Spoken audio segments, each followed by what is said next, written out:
ఇప్పుడు వృషభ రాశి వారికి ఏ విధంగా ఉందో తెలుసుకునే ప్రయత్నం చేద్దాం.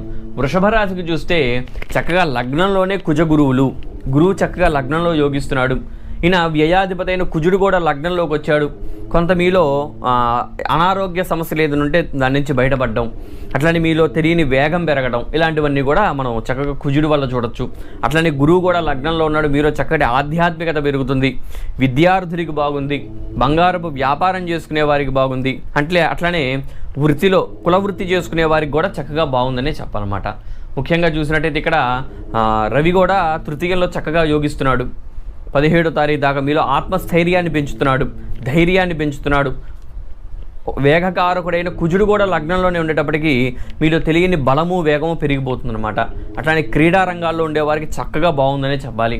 ఆ తర్వాత చూసినట్టయితే చతుర్థంలో బుధుడు శుక్రుడు, ఎప్పుడైతే చతుర్థంలో కుటుంబంలో శుక్రుడు ఉంటాడో వీరు కూడా కొంత అనుకూలిస్తున్నారని